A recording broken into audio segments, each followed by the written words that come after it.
대한민국에 법치가 있습니까?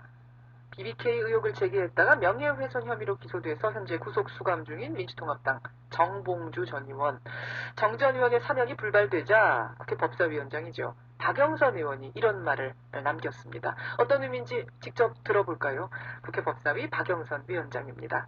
박 위원장님 안녕하세요. 네, 안녕하세요. 먼저 정봉주 전 의원 얘기하기 전에 네. 대통령의 형님 얘기부터 좀 해보겠습니다. 네. 내곡동 특검팀이 수사를 개시하기 하루 전에 이명박 대통령의 친형 이상은 회장이 출국을 했어요. 네. 매우 중요한 인물 아닌가요? 그렇죠. 이 출국은 당연히 도피성 출국이다라는 비판과 의혹을 받기에 충분하다고 생각합니다. 왜냐하면 이 내곡동 특검에서 수사해야 하는 주요 부분이 바로 이 큰아버지 이상은으로부터 빌렸다고 하는 6억의 자금 출처이거든요. 예. 더군다나 이 6억은 현금으로 전달된 것으로 확인이 됐습니다. 예. 따라서 이 검찰이 현금으로 6억이 전달됐다라는 것까지 수사를 해놓고 자금 출처에 관해서는 수사를 제대로 하지 않았습니다. 그런데 이 큰아버지가 어제 이제 그 출국을 한 것이죠. 예. 그렇기 때문에 이 6억 원이라는 것이 6억 원의 자금 출처가 말 못할 사정이 있는 것 아니냐는 의혹을 점점 더 불러일으키고 있습니다. 예. 특히 이제 이 다스가 이명박 대통령의 것이냐 아니냐의 논란이 지금 지속되고 있는데요. 예. 이분이 이제 그 다스와 관련 있는 분이죠. 그렇기 때문에 더욱더 의혹이 제기되고 있고, 이 큰아버지가 출국을 해서 과연 이 특검 수사도 제대로 될 수 있겠느냐. 특검이 이미 처음부터 뒤통수를 맞은 거 아니냐. 처음부터 뒤통수를 맞았다. 네. 특검은 전혀 몰랐을까요? 저도 그 부분 좀 의심이 되고 있습니다. 그러니까, 이 특검이 뭐 문을 연 지 지금 이틀 됐나요? 오늘이 이틀째죠. 네, 이틀 됐는데, 바로 그 전날 이제 출국을 했어요. 근데 이 이명박 정권 들어와서 이 도피 출국이나 아니면 뭐 늑장 압수수색, 이것은 단골 메뉴긴 하죠.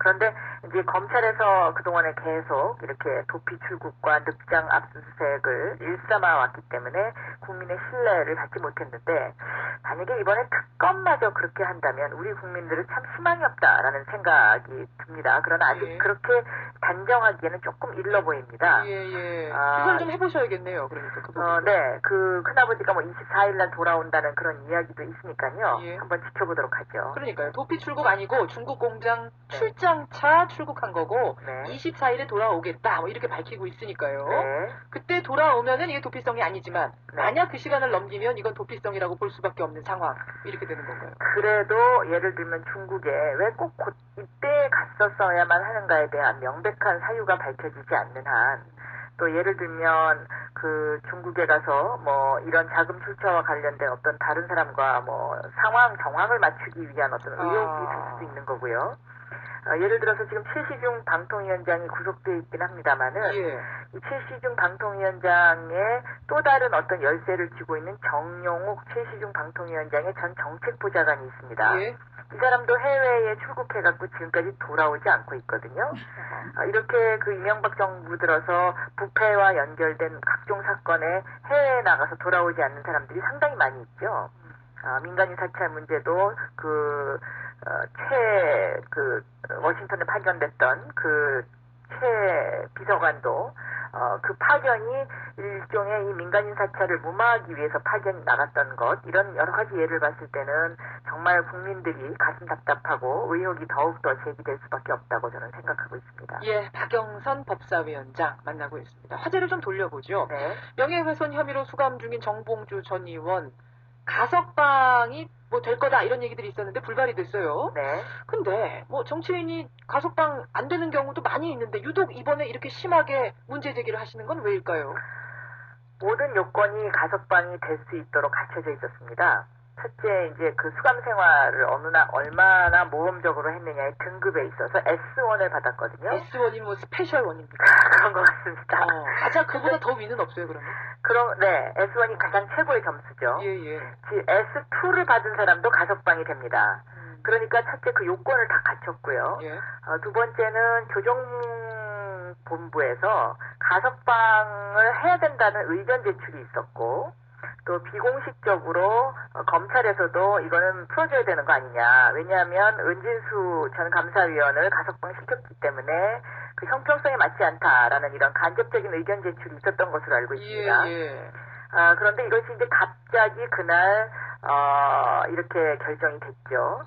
이날 이렇게 결정이 됐는데 이 결정과 관련해서는 여러 가지 그 추측을 해볼 수가 있습니다. 예를 어떤 들면 추측일까요? 그날 그 BBK 처음부터 검찰이 수사를 덮으려 했다고 기자회견을 한 제미 변호사 메리리의 예. 그 기자회견이 있었습니다. 있었죠.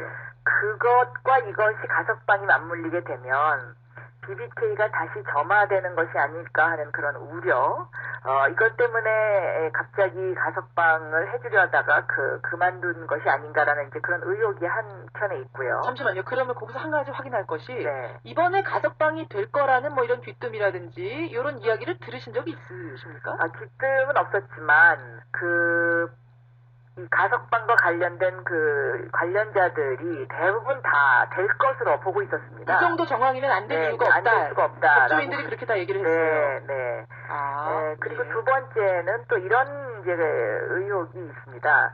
12월 19일이 대통령 선거지 않습니까? 예.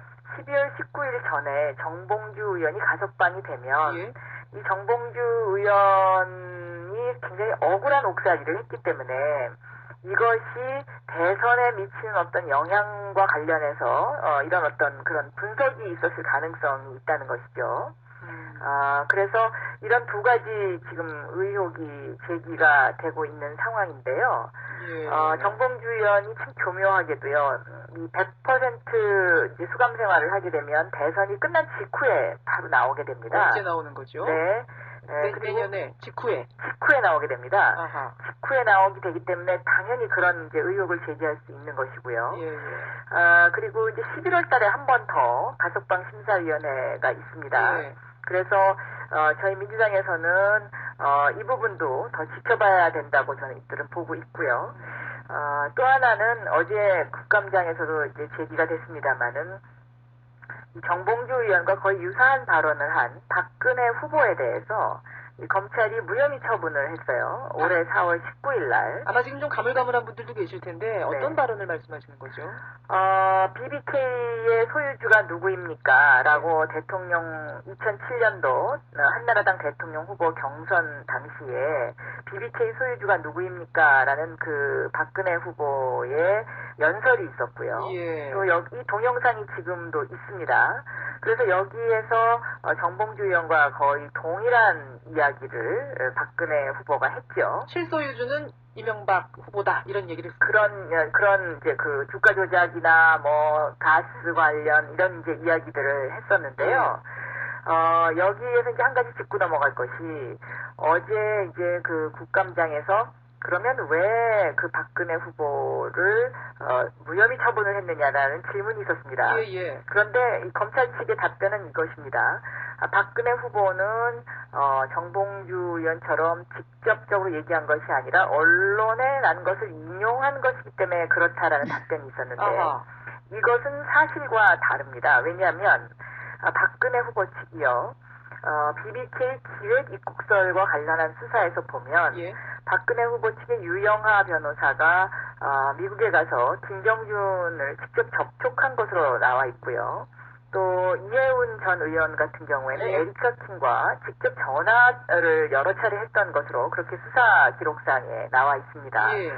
이것은 다시 말하면 에리카 킹 측과 직접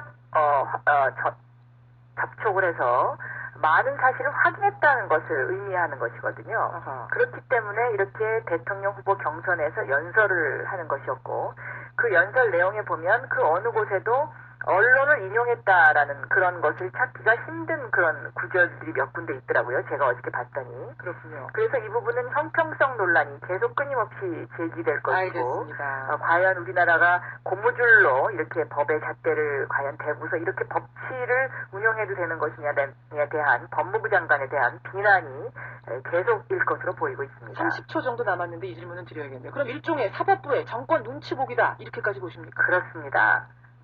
지시를 받고 한 것이 아니냐는 그런 의혹을 제기할 수밖에 없는 것이죠. 네. 예, 대선을 의식한 것이다. 네. 이런 말씀.